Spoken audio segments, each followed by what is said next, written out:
Go ahead and get our Layton City Council meeting started this evening for September 8th. And for those of you that are online, I apologize for the 13-minute delay. We did have some additional business we needed to take care of, and for those in the audience, we appreciate your patience as well. So with that, I want to go ahead and start the meeting, and as we always do, we like to start with a prayer and a pledge.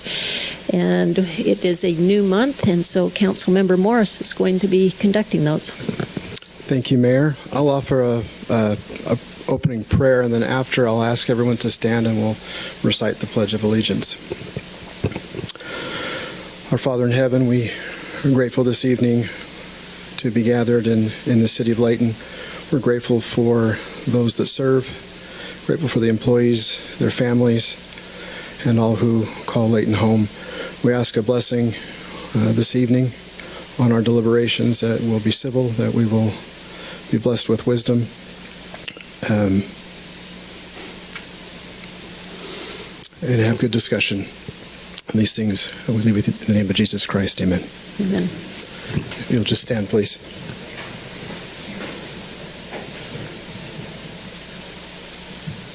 Pledge allegiance to the flag of the United States of America and to the republic for which it stands, one nation, under God, indivisible, with liberty and justice for all.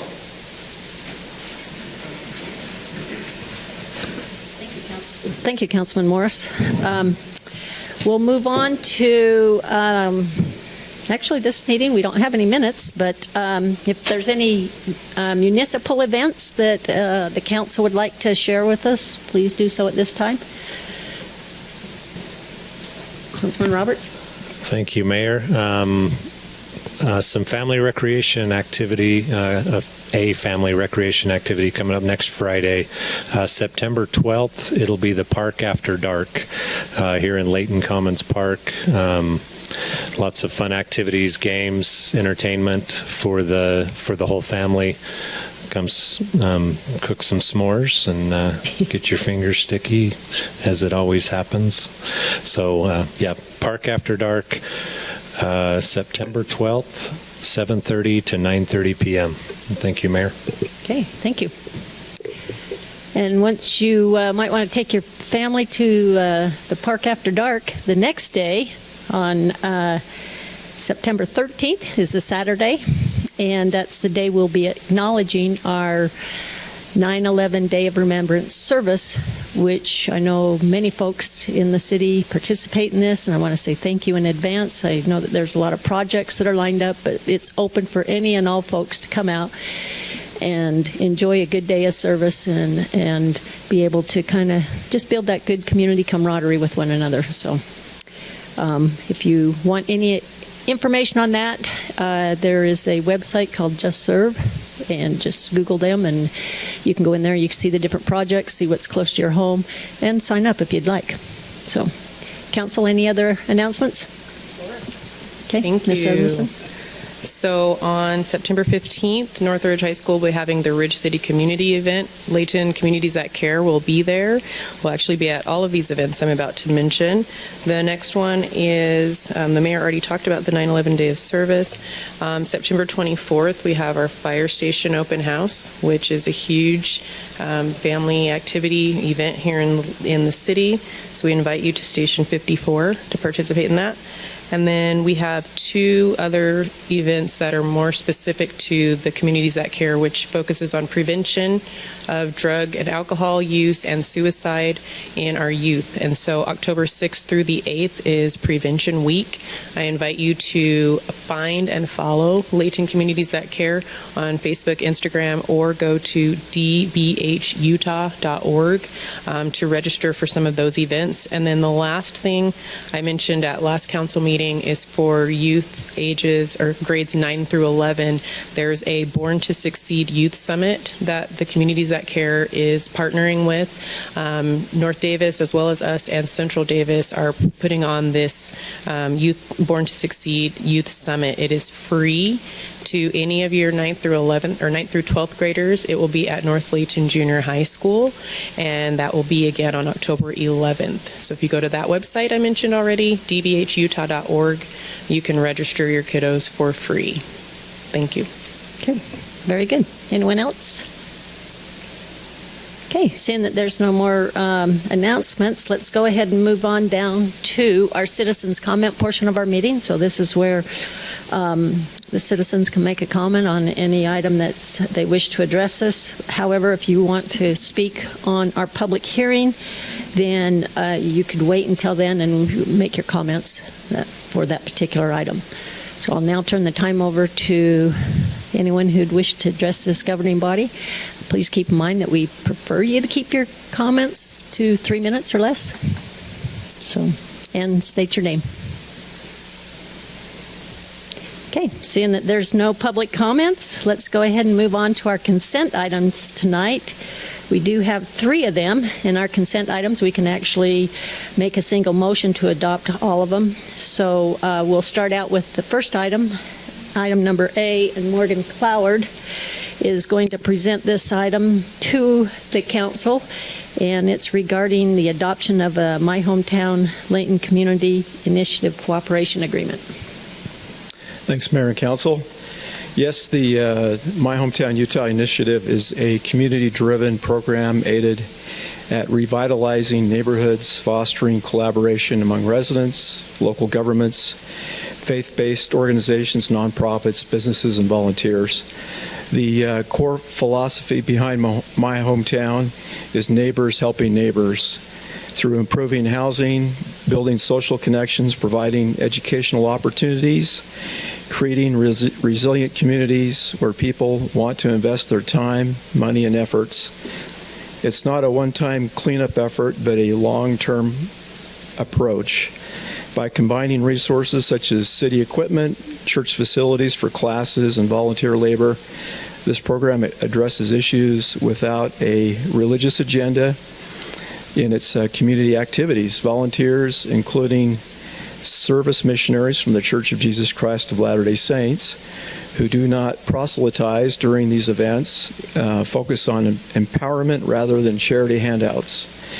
The 2 key components of My Hometown include days of service, and these are weekend events where volunteers take on home and public improvements, such as painting a home, removing garbage, landscaping yards, repairing driveways, or cleaning parks. The city would provide equipment such as trucks and dumpsters, and homeowners would supply materials when possible, and the labor with this is free. And the second component is a community resource center, or a CRC, and this will be housed in a church meeting house. This will be open on weekdays for free classes, and offerings can include English as a second language, piano lessons, and computer skills. And we'd just like to recognize with us tonight a couple of missionaries or representatives from the Church of Jesus Christ of Latter-day Saints. Steve and Kathy Randall, if you wouldn't mind just standing up or waving hello. Appreciate your help with this and your participation. Just want to recognize them. With this in mind, Mayor and Council, staff recommends the Council adopt Resolution 2544 to approve the My Hometown Layton Community Initiative Cooperation Agreement between Layton City and the Church of Jesus Christ of Latter-day Saints, and authorize the mayor to execute the agreement effective immediately upon adoption by the council. Okay. Council, do you have any questions? Go ahead. Thanks, Mayor. Hi, Morgan. So thank you for presenting this for us. I know that we talked about it in the work meeting for a little bit. I just wanted to give you the opportunity to kind of help us as well as the community understand. You're presenting this. You generally bring us our CDBG, funds and the budget for those types of things, which are community development block grants. This project, or I guess, I don't know what you would call it. what is it Initiative? called? Initiative, thank Yeah. you. This initiative, I was just thinking that I didn't bring up in the back, sounds to me like it could help to maybe supplement some of the other things that we use with our CDBG funds. I have a little bit of experience with Habitat for Humanity, but specifically I'm thinking about the funds that we use to help our neighbors already with like small home projects and whatnot.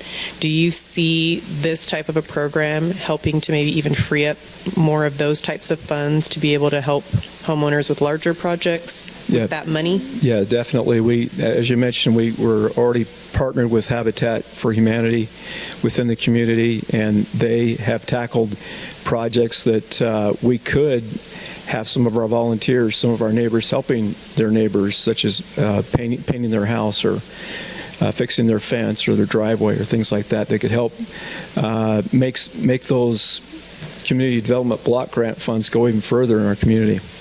So that's one thing that I think is really great about this, aside from the fact that you've got neighbors helping neighbors. It sounds to me like it's instead of having like the individual 9/11 day of services that we have, right around that time of year, which we're in right now, is that this is something that could be going on throughout the year. And so you wouldn't have to necessarily sign up for one big event in September, but we could have projects like this going on all the time, giving other people opportunities to help their neighbors. I'm thinking about some of my kids who might need to help participate. The other thing is with CTC, as I mentioned earlier, it sounded also like some other cities may be utilizing this My Hometown initiative to help support or bolster their Communities That Care program.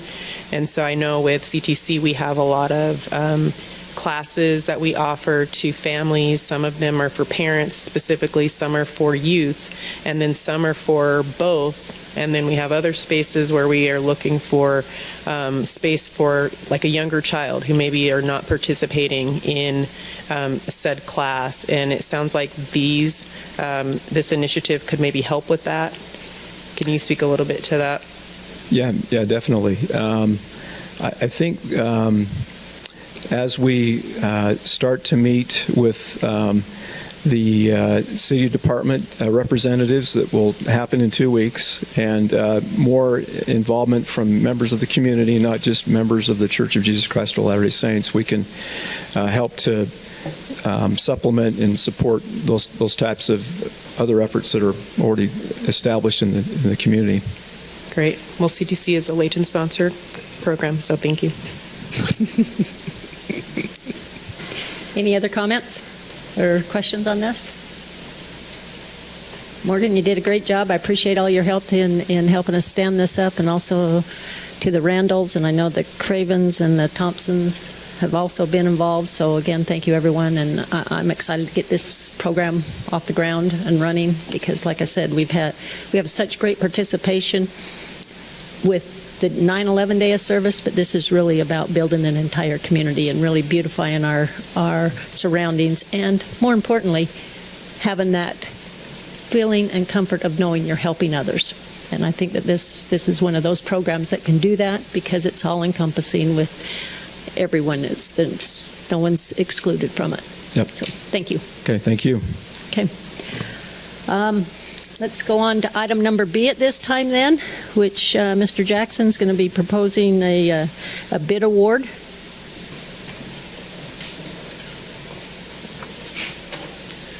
Mayor, Council, it's good to be with you tonight. For your consideration on this item is a proposal bid award for an intersection and trail crossing study, Resolution 24-43. It's a intersection study that is being proposed at the intersection of Sugar Street, Angel Street, and Gentile Street there.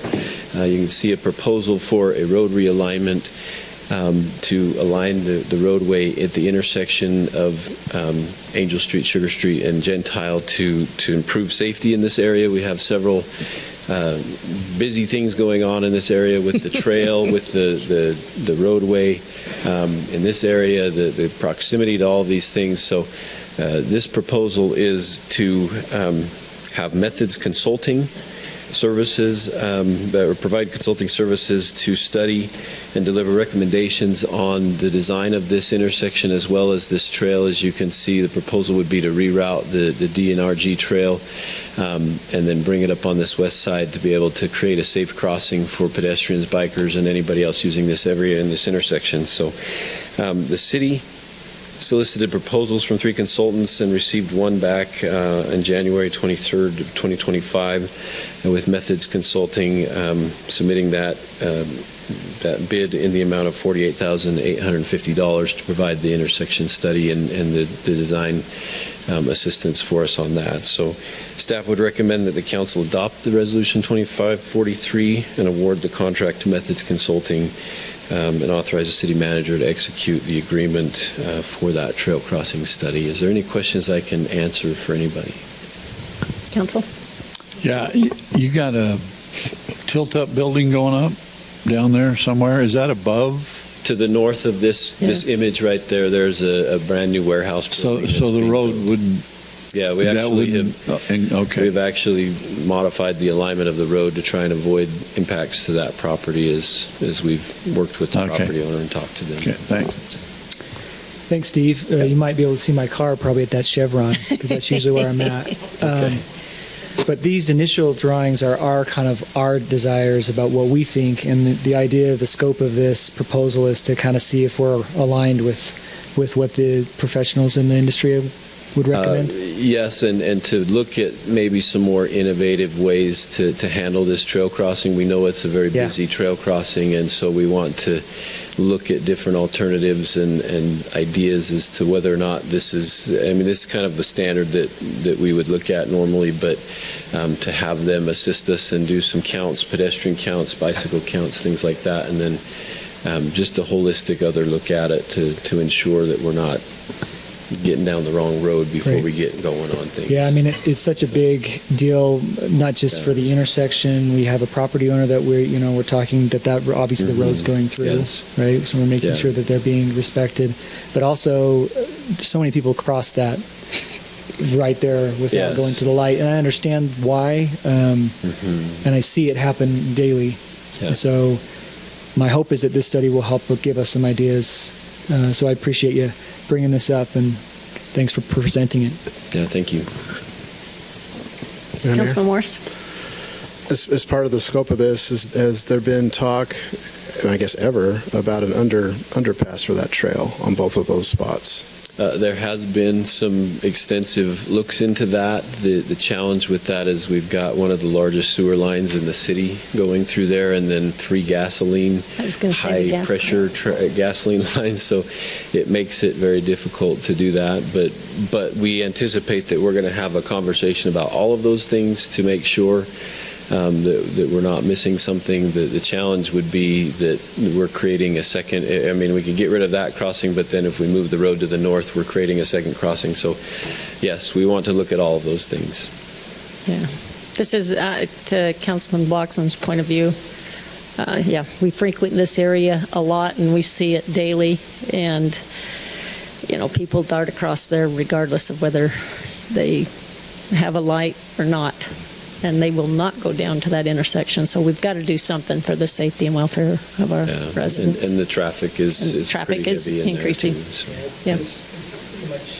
It's pretty much. I see people trying to turn left on Sugar Street onto Gentile, and that's just. It's almost a no say. So the idea of having that be a lighted intersection and extending Angel, it's certainly necessary. Any other comments? Okay, thank you. We'll go on to the third item, which I know you'll be presenting that as well, which is regarding Davis Behavioral Health.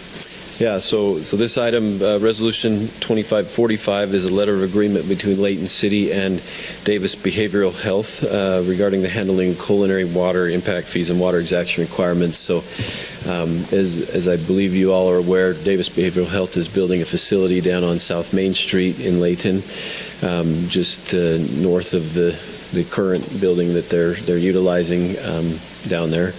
And as we have been discussing the project with them, they're building everything to the north in the kind of white area and then this little hatched area up there.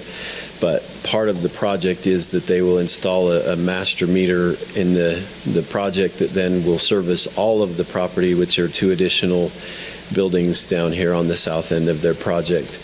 And as we looked at that, the cost to charge them for that full-size meter, a 3-inch meter, and the impact fees and everything with that don't accurately reflect the demand that is required for just this initial phase. And so we felt like it was appropriate to approach the council and ask if they would sign this letter of agreement where they would understand that they will be charged for what is the actual existing demand and impact for the current project proposal phase, and then when this future phase comes in, because it could be potentially a long ways out, that then they would pay those fees for the additional impact there, but the facility and the infrastructure up at the top by the road would be put in at this time. So that's the proposal. The impact fee and water exaction requirements will be based on the meter size, based on the fixture counts, they call them. So we look at all the water use that site would need,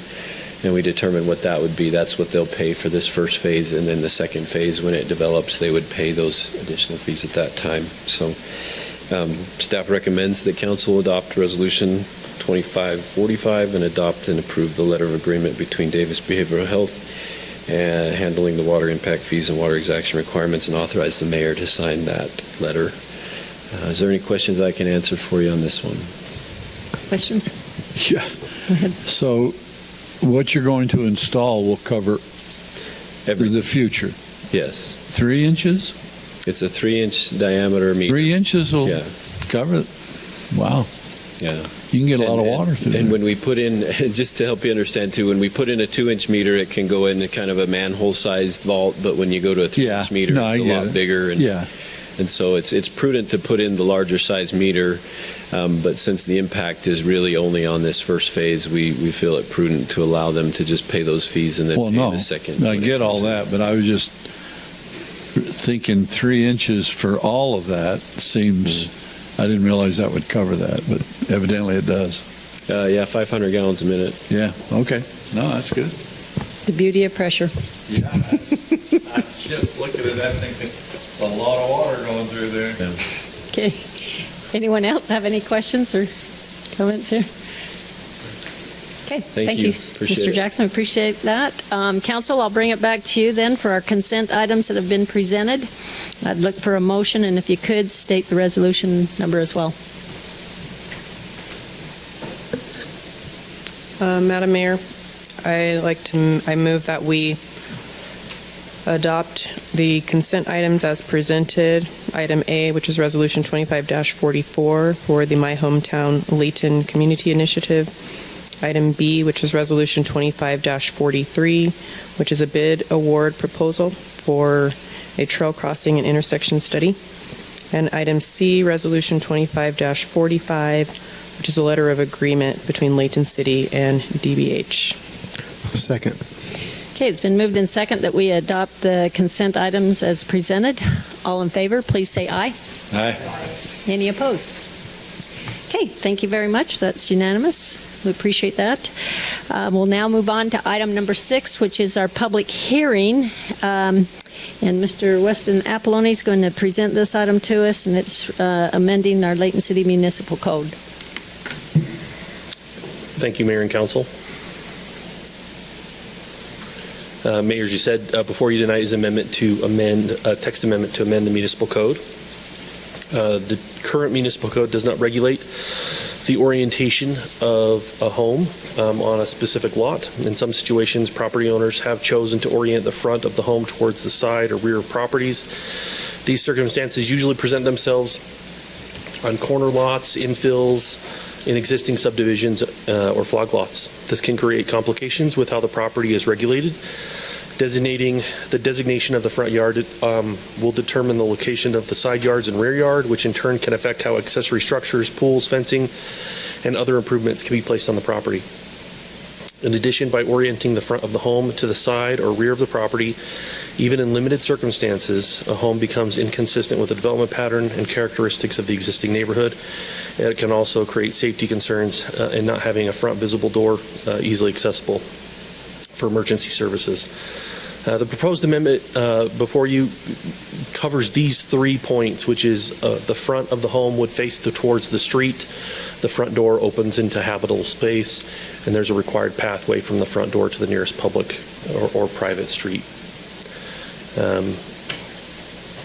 Council had an opportunity to review this item on August 7th, and we're back again to discuss it further. Staff does recommend the City Council approve the proposed amendment as drafted.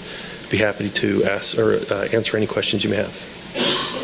Okay, Council, I know we discussed it in our work meeting, but do you have any additional comments, questions, concerns before we open it up?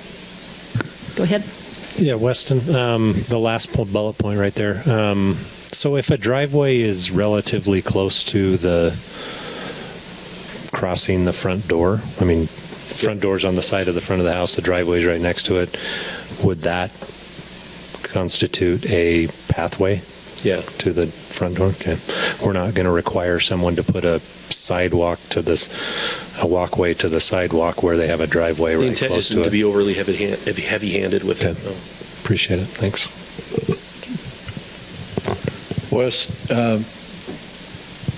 if you take a corner lot, okay, and let's say you have a north and west side, okay, that has a road. So on the north side, I put my front door. Okay. But my driveway is in the back that goes off of the, what did I say? West. The west side. So it comes in from back there. So that wouldn't have any bearing on anything. Nope, that's a side-loaded And home. that Yep. can be done That's that way. appropriate. Yep. Okay. Okay. Any other questions? I think I just have one statement at present, and it's just to thank you for the clarification in the work meeting about how this change actually came about. So when we talked about it during the last meeting, we knew that staff had been recommending or brought it to our attention, but it was not raised by staff nor code enforcement like some other things that come to us. But we learned earlier tonight that this was actually brought forth by a resident. And so that's why staff started doing the research. And so after you heard from a resident about this happening, what did you find when you started researching in the city? Yeah, that's good clarification. Thank you. And yes, we did find that it has been an issue and that it's an ongoing issue. Again, it's not something that happens all the time, but when it does happen, it does create a lot of issues either with regulating from the city side or angst and frustration on the neighborhood side. So similar to Dave, I'm less concerned about the corner lots because, you know, when you build on a corner lot, you can decide where your front is going to be, et cetera. I'm more concerned with wherever your front is, that the setbacks for that are within, you know, they're according to ordinance, just because of the potential for putting other structures in places where they probably shouldn't be. And so I'd be more concerned about infill lots with this type of a situation, and not so much about neighbors liking or not liking it, but really more about just the consistency and what front is versus what front looks like. Agreed. So, yeah, thank you for the clarification that we got earlier today, and then for allowing us some extra time to do some research. You bet. Thank you. Any other comments? If not, I'll look for a motion to open the public hearing at this time. Motion to open the public hearing. Okay. This is a public hearing portion of our meeting, so if anyone wishes to comment on this particular item, you're more than welcome to stand up and give us your comment. Once again, make sure you state your name, and again, if you can, keep your comments to 3 minutes or less.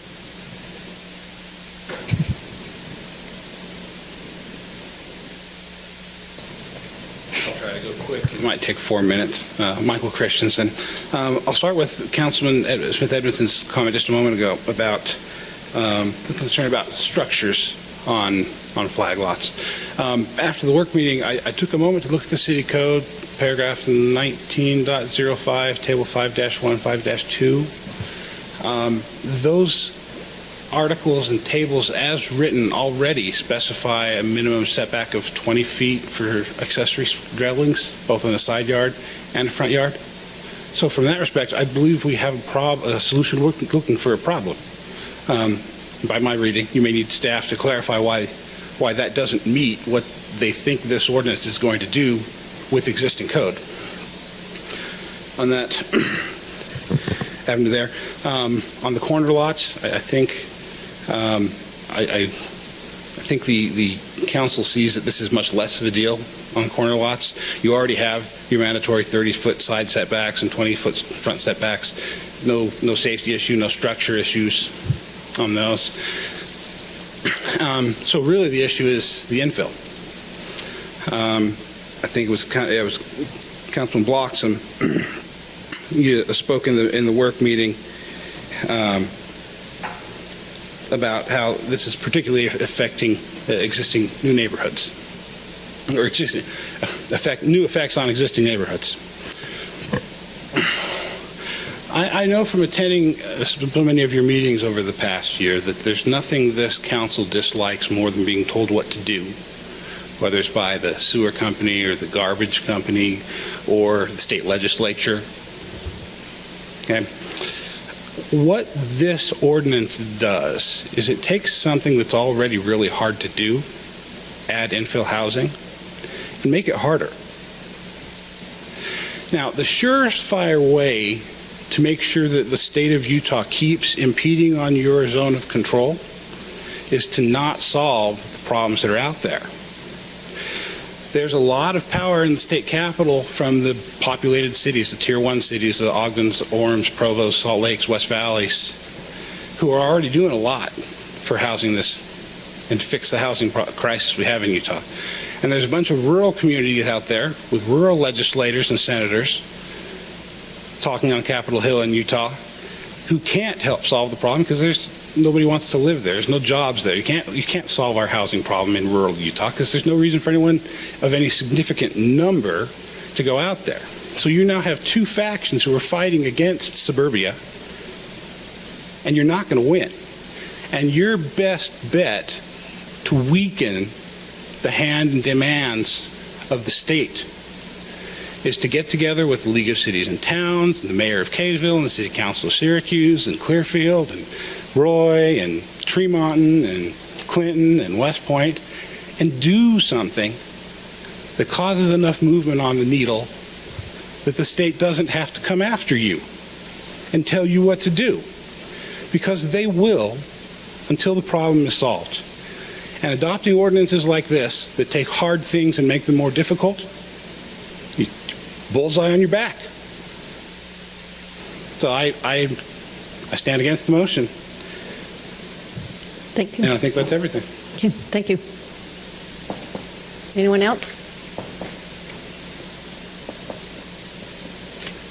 Okay, being that there's no other comments, let's go ahead and bring it back to the council then for action, which would include the closing of our public hearing and action regarding ordinance 2519. Weston, I do actually, if you could maybe answer, I think Mr. Christian brings up a good point on the ADU setback. Is that correct?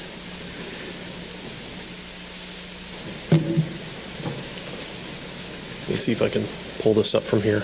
Oh, Steve, could you hit exit for me? There we go. Thank you. Okay, so on this graphic that we looked at earlier, this red area is based on the setbacks that would be allowed for an accessory structure to exist. Okay, so as we talked, this is the front of their home. This is their front setback that they got, and this is their side yard. So yes, inherently accessory structures, given the size of the lot, and sometimes we do have yards that have very large front yards, and so that would mean If that was given this situation, when I say front yard, I mean they're using it as their front yard, but that would facilitate structures going in front of their home. And it's not just structures, it's fences too. We talked about having a fence go along this property line here and in 6 feet, which technically is not permitted. So while, yes, we do have bigger setbacks and it does push the structures back further, there still is cases where structures could be out in the public realm, or not necessarily the public realm, but closer to the street in a pattern that we don't typically see. Yeah. Thanks.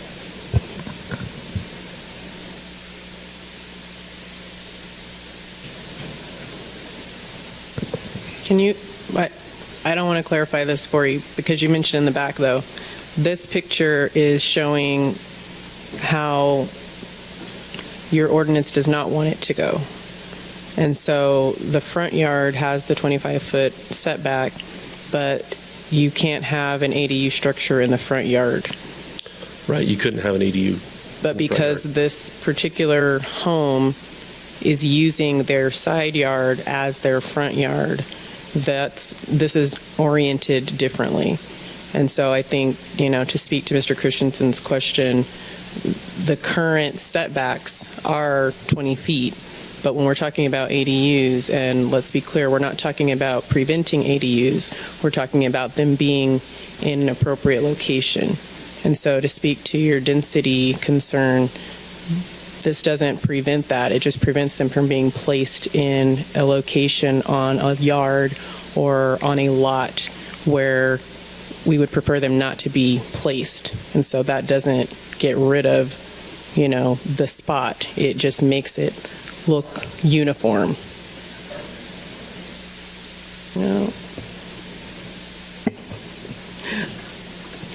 I think that's a point that could be argued or discussed, whatever word you want to use. But I don't think it makes it harder as long as you have the ADU you have enough space to put your ADU and you're putting it in an appropriate location, then there's no problem there. Okay, any more deliberation here? Otherwise, I'll look for action. I'll make a motion, Mayor. First of all, thank you, Weston, for clearing this up both in personal conversations and in our additional meetings. So I make a motion to close the public hearing and adopt ordinance 25-19. Second. Okay, it's been moved in second. Let's do a roll call vote on this. I'll go ahead and start with Councilmember Roberts. Yes. Councilmember Boxon. Now, let me just say one thing before I vote. It's important, when public comments are made about Layton not being a team player in terms of new construction and density. We have last thing I saw, nearly 2,000 entitled units in the city that have been entitled for building, but building has not been pursued by the development community. We've done our part. We continue to do our part. This ordinance is a nice way of tightening up. We don't have a lot of infill because we already have new development. We have a lot. We're not like Ogden. We're not like West Valley where there's a lot of build out and there's a lot of infill development. We don't have a lot of that here. So I don't really see that this ordinance will have a lot of consequence in the end. I think it's just a matter of making it good city planning. So with that, Madam Mayor, I vote yes. Okay, thank you. Councilmember Morris. Aye. Councilmember Smith Edmondson. Aye. Councilmember Thomas. Birthday boy. Yesterday. Yes. Okay, thank you. There you have it. Okay, it passes unanimous.